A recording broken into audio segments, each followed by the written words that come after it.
Hello, today we're starting our 30-day project on poker. I'm pretty excited. The book is quite long and has an extensive amount of chapters about bluffing and cards and what they mean. And I think it's going to be quite fun. I'm going to play a game next Saturday after I get really good at learning what hands in poker are the best. And we'll see where life takes us from there.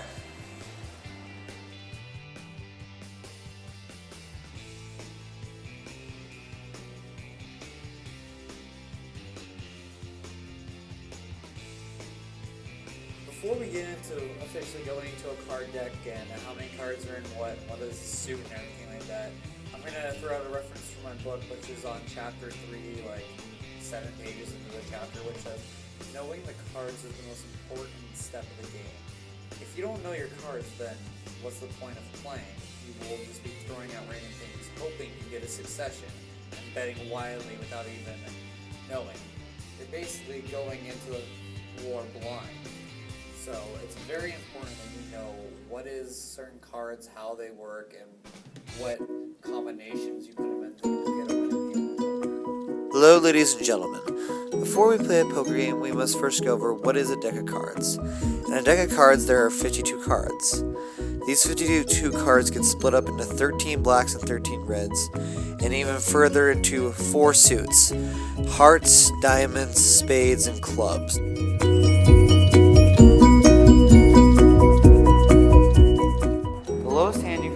Poker is called a high card, which literally just means you have the highest card out of everyone. In our example, we have a king. The second lowest you have is a pair, which is literally just a pair of cards. It can be 6s, 7s, 8s, as long as you have 2 of the same number. Next, we have a 2 pair, which is literally just 2 pairs. In our example, we have 2 5s and 2 6s.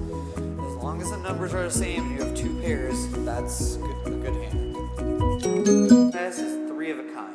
As you can see here, we have 3 jacks. As long as you have 3 of the same number or symbol, you're good. Next is a straight, which just means you have to get 5 numbers in a row, like 3, 4, 5, 6, 7, or 1, 2, 3, 4, 5, so forth and so on, as long as you have 5 numbers that are continuous.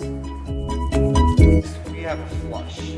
A flush just has to be all 5 cards in the same suit. Number doesn't matter, but the symbol does. So you can have 3 and 9, queen, ace, and a 10, but they all have to be either spades, diamonds, clubs, hearts. What's above a straight is a full house, which means you have a pair and a 3 of a kind.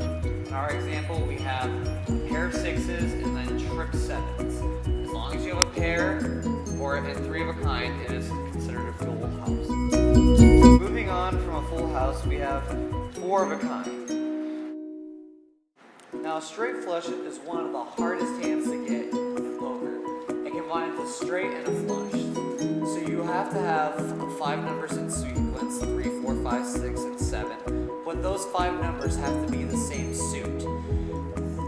They either have to be hearts, diamonds, clubs, or spades. So if you have both the sequence and the suit, it's considered a straight flush.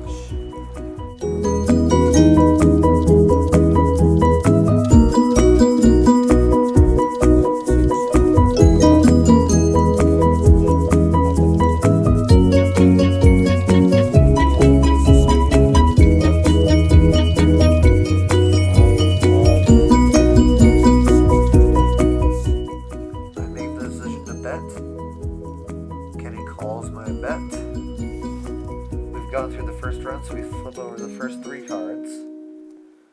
We look at our cards again, see if we have anything that could result into a good winning hand. Kenny bets. I call his bet. We flip over the next card because that's another one that's gone by. Again, checking our cards to see if a winning hand is possible yet. Kenny is sure that he has a winning hand.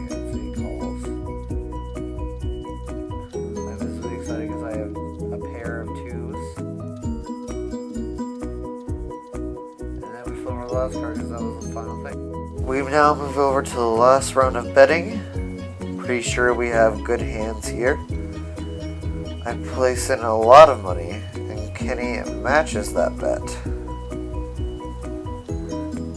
We then flip over our cards and see who has the greatest hand. Kenny has lost, and I have trip tens, which is a good pair, because Kenny had nothing.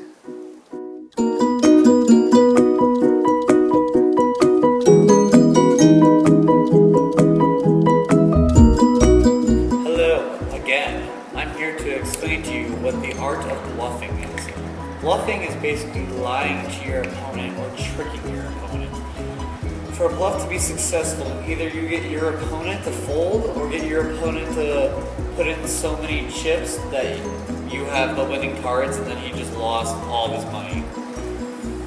There's a couple ways to do this. It's all about facial expressions, how your eye moves, how your fingers tap on the cards, what you bet. That's a very significant amount, because if you bet a lot, then the player may think that you have a huge advantage over him and he wants to either keep in, so he'll bet as much as you, or he'll fold out early and you get to take all the money that's already in the pot.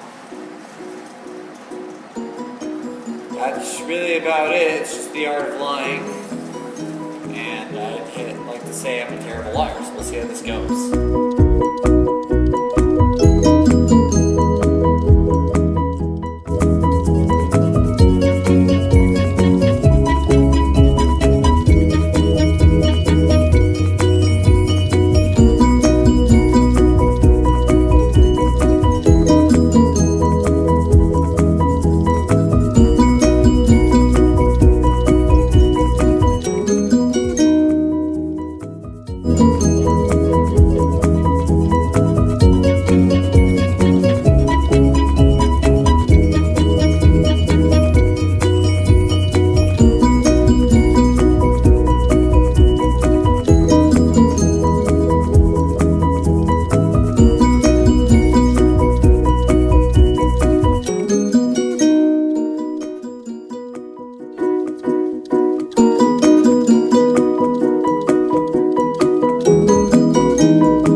We have a winner, ladies and gentlemen. Look at that. Just look at those cards. Look at them.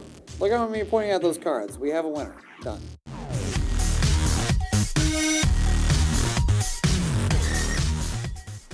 Me and Zach are about to play a game called Egyptian Rat Slap, but a little bit modified for what the book has to say. The book says concentration is key in about chapter 10 of the book. So me and Zach are basically slapping on any double or sandwich cards. And we progressively get faster and faster and faster and try to slap as many cards as we can. This will help us with our game sense and knowing what cards are already on the table or what cards aren't on the table. If we do miss a slap, we burn a card, and we just keep on going until the whole deck is done.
That's all, folks. It was a fun 30 days.